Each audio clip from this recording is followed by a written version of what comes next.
اسوہ کریمہ کو اپنائیں. آمین یا رب العالمین. وآخر دعوانا ان الحمدللہ رب العالمین. پردھان 5100 روپے، نور حسن سلیمو 2100 روپے، مولانا وکیل صاحب اشرف آباد کل 2100 روپے، اور محمد داؤد ابن حاجی سلیم الدین صاحب 3100 روپے، محمد اخلاق دگڑی 1300 روپے، نور حسن جے نگلے کے رہنے والے ہیں 1000 روپے، مستری غیور کلیان پور کے رہنے والے ہیں 500 روپے.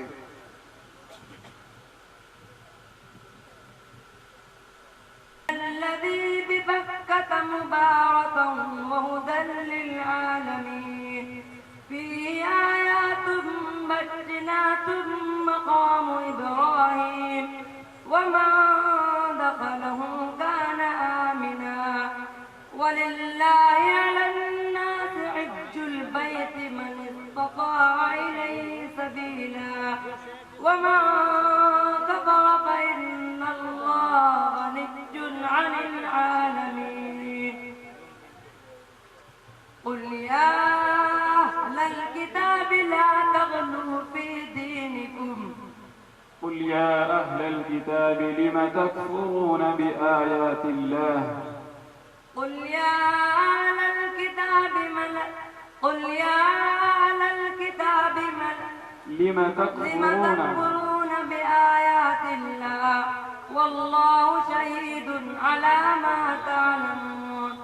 قل يا أهل الكتاب لم تصدون عن سبيل الله من آمن به وتبغونها عوجا.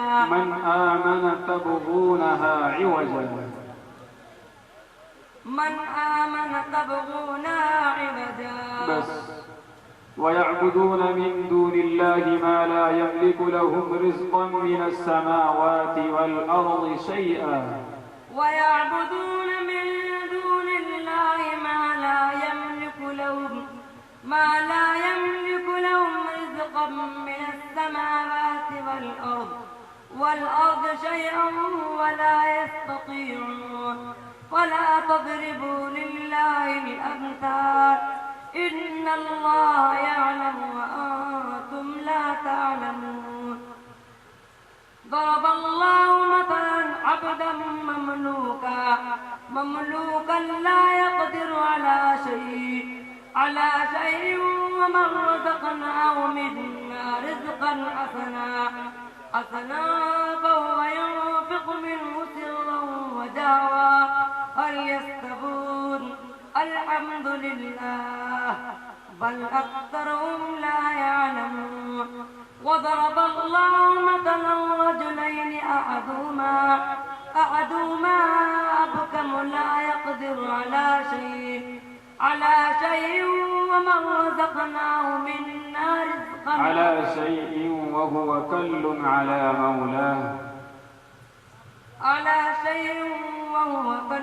على مولاه. أينما يوجهه لا يأتي بخير. هل يستوي ومن يأمر بالعدل وهو على صراط مستقيم. ولله غيب السماوات والأرض. رزقا من السماوات. تنوین کا کون سا قاعدہ ہوگا؟ قاف کا مخرج بیان کیجیے. زبان کی جڑ اور اس کے مقابلوں پر تقالو. یا کا مخرج بیان کیجیے. زبان کے بیچ اور اس کے مقابلوں پر تقالو. جائیے بھئی یہ مائک والے جہاں بھی میری آواز سن رہے ہو فوراً مدرسے میں پہنچے. وہاں لائن کے تار ہٹے ہوئے ہیں، سمر سیول بھی نہیں چل رہا ہے، مہمان کھانا کھا رہے ہیں، اس لیے بہت جلدی جا کر کے وہاں دیکھ لیں. اور ہمارے باہر سے آئے ہوئے عمومی مہمان، ان کے لیے کھانے کا نظم چل يود الذين كفروا لو تسوى بهم الأرض. يومئذ يود. الله أكبر. نعرہ تکبیر. الله أكبر. علماء دیوبند زندہ باد. علماء دیوبند زندہ باد. علماء دیوبند زندہ باد. مولانا شیخ قاسمی زندہ باد. مولانا شیخ قاسمی زندہ باد. نعرہ تکبیر. الله أكبر.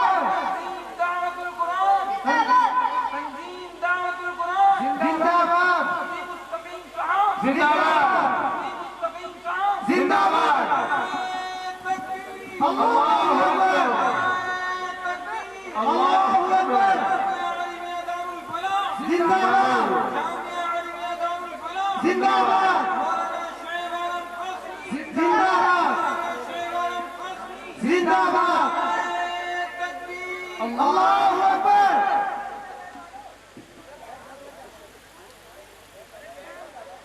کیونکہ جلسے کی کارروائی شروع ہو چکی ہے اور علماء کرام اسٹیج پر تشریف لا چکے ہیں۔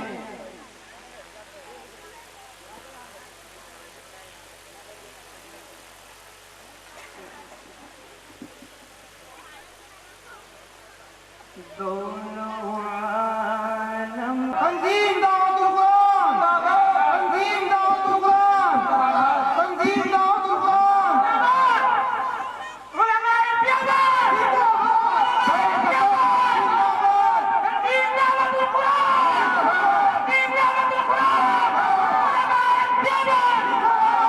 السلام علیکم ورحمۃ اللہ وبرکاتہ۔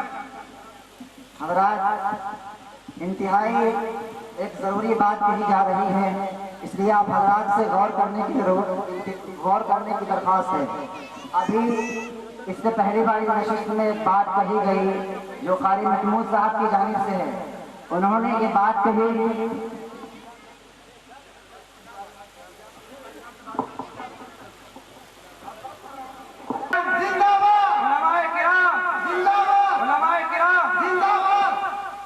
آپ اگر یہاں پر بیٹھے ہیں، تشریف فرما ہیں، یہ صرف اور صرف دارالعلوم دیوبند کی قربانیوں کا نتیجہ ہے۔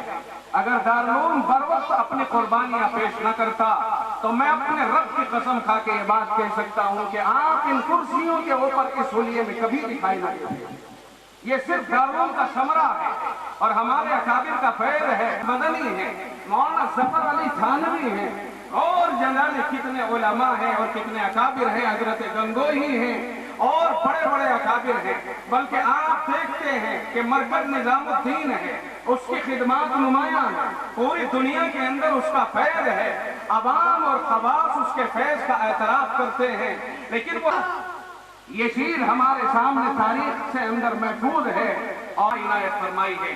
دارالعلوم آگے بڑھتا ہے اور سات سمندر پار سے آنے والی طاقت کا مقابلہ کرنے کے لیے فتاوی جاری فرماتا ہے۔ اس سے پہلے حضرت شاہ عبدالعزیز محدث دہلوی رحمہ اللہ تعالی فتویٰ صادر فرما چکے ہیں کہ ہندوستان دارالحرب ہو چکا ہے اور یہ دفن ہوئے ہیں اور انشاءاللہ قیامت کے دن بھی ہندوستان ہی سے اٹھیں گے۔ نعرہ تکبیر، نعرہ تکبیر، علماء کرام یہ بات سمجھ میں آ جاتی ہے، قبرستان یہ بات ثابت کر دیتے ہیں کہ مسلمان کا سرزمین ہندوستان سے کتنا گہرا تعلق ہے اور کتنا اونچا تعلق ہے۔ جو مرد اس زمین میں کھپ گیا اسے اس زمین ہی سے اٹھایا جائے گا، اور اس کا مطلب یہ نکلتا ہے کہ وہ اس سرزمین کے خمیر سے تیار ہوا تھا۔ یہ ہمارا عقیدہ ہے۔ سیدنا ابو ہریرہ رضی اللہ تعالیٰ عنہ کی روایت میں ہے، منها خلقناكم وفيها نعيدكم ومنها نخرجكم تارة أخرى۔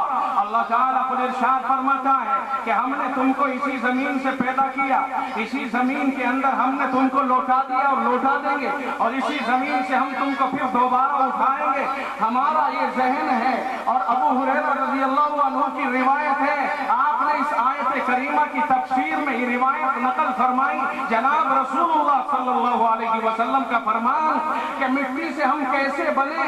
فرمایا جس سرزمین میں اللہ کو دفن کرنا ہوتا ہے اسی سرزمین کی مٹی اور خاک منگوا کے ماں کے بطن کے اندر اور رحم کے اندر نطفے کے اندر ملا دیا جاتا ہے، اور باقاعدہ مٹی کے اجزاء کو ماں کے پیٹ میں پہنچایا جاتا ہے، ان اجزاء سے مرکب ہو کر کے انسان بنتا ہے، اور جس سرزمین کے اجزاء اس میں ملائے جاتے ہیں حالات کچھ بھی بنے اسی جگہ پہ جا کر کے وہ انسان دفن ہوگا۔ جو لوگ ہمارے بارے میں یہ سوچتے ہیں کہ ہم ہندوستان میں مثال کے طور پر اس حق کے اعتبار سے نہیں ہیں جس حق سے ہم اپنے آپ کو سمجھتے اور سمجھاتے ہیں، وہ لوگ غلط فہمی میں پڑے ہوئے ہیں۔ ہندوستان کی سرزمین پر ہمارا حق ہی نہیں، ہمارا جز ہے ہندوستان کی زمین، اور ہم ہندوستان کی زمین کے جز محسوس کرتے ہیں اپنے آپ کو۔ یہ ہمارے قبرستان ہمیں بتاتے ہیں کہ اجزاء تھے تبھی تو اسی جز کے ساتھ میں شامل ہو گئے۔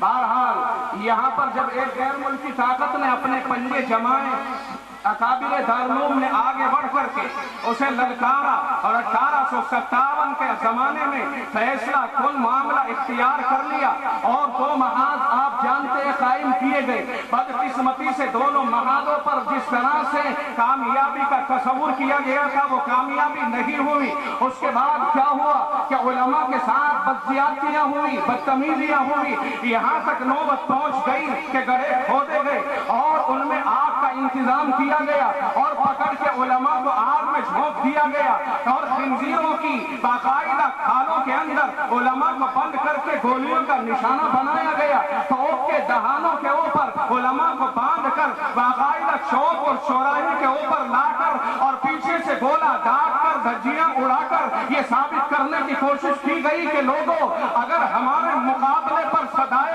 آزادی کو بلند کرنے کی کوشش کرو گے تو تمہارا انجام یہ ہوگا اور تمہارا حشر یہ ہوگا. لیکن کیا کوئی مائی کا لال بتا سکتا ہے اور آج ملک کے اوپر اپنے حق کے دعوے کو ثابت کرنے کی کوشش کرنے والے کیا یہ ثابت کر سکتے ہیں کہ کوئی ایک عالم ایسا رہا ہو, اکابر دارالعلوم میں سے کوئی ایک ایسا رہا ہو جس نے اپنی جان کو بچانے کے لیے, اپنی جائیداد کے تحفظ کے لیے, اپنی اولاد کے تحفظ کے لیے ایک قدم بھی پیچھے رکھا ہو اور ایک قدم بھی پیچھے ہٹاؤ؟ میں سمجھتا ہوں کہ تاریخ چھان مارو گے لیکن کوئی ایک فرد فرید ایسا نہیں ملے گا جو اپنی جان کو بچانے کی خاطر اور اس مقابلے سے پیچھے ہٹا ہو.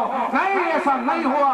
علماء دیوبند نے ملک کو آزاد کرایا اور پورے ہندوستان میں ہی نہیں برے صغیر کے اندر یہ تصور ڈال دیا کہ لوگوں یہ سرزمین ہماری ہے, ہم اس کے حقدار ہیں, ہم اس کے باشندے ہیں, ہم غیر ملکی طاقت کو یہاں سے بھگا کر کے دم لیں گے. چنانچہ پورا ملک آگے بڑھا اور آخری صدی کے اندر تو برادران وطن بھی آگے آئے, ملے, آپس میں ایک جھنڈے کے نیچے آئے.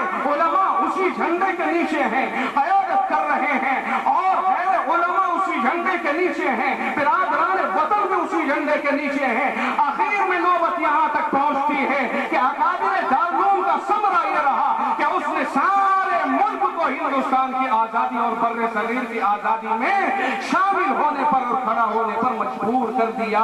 الحمدللہ یہ ملک آزاد ہوا دارالعلوم کی برکت سے اور اکابر کی برکت سے. یہ ملک آزاد ہوا. مدارس کے لوگوں, اہل مدارس یہ بات اپنے ذہنوں میں رکھیں کہ مدارس کا وجود جب تک ہے, جب تک یہ ساری کائنات محفوظ ہے, اور جب ان مدارس کا وجود ہی ختم ہو جائے گا تو سمجھ لو کہ کائنات کو اللہ ختم کرنے کا فیصلہ فرما دے گا. آپ سے سب کچھ ہے, آپ ایسا سے کم تری میں مبتلا نہ ہو اور آپ یہ سمجھ کے چلیں کہ مسابقے کے اندر اگر نمبر نہیں کسی کا آیا تو وہ اپنے آپ کو کمزور نہ سمجھے, ناکارہ نہ سمجھے اور فیل نہ سمجھے. آپ پاس ہیں, یہ انتظام کا تقاضا ہے کہ اس میں 3 آدمیوں کو برتری ظاہر کی جائے گی, ماں بقیہ کو اس میں نیچے کیا جائے گا 3 کے مقابلے پر, ورنہ در حقیقت آپ مقابلے سے ہٹ کر کے کامیاب ہیں اور کامیاب انشاءاللہ رہیں گے. خداوند عالم آپ کو ہمیشہ کامیاب رکھے. آپ اپنے حوصلوں کو ہرگز نیچے نہ اتاریے, آپ بلند حوصلہ رہیے. عقابی روح جب بیدار ہوتی ہے جوانوں میں, عقابی روح جب بیدار ہوتی ہے جوانوں میں, نظر آتی ہے ان کو اپنی منزل آسمانوں میں. آپ کی منزل اور آپ کی پرواز یہ آسمان اور آسمانوں سے اوپر ہے. 1400 سال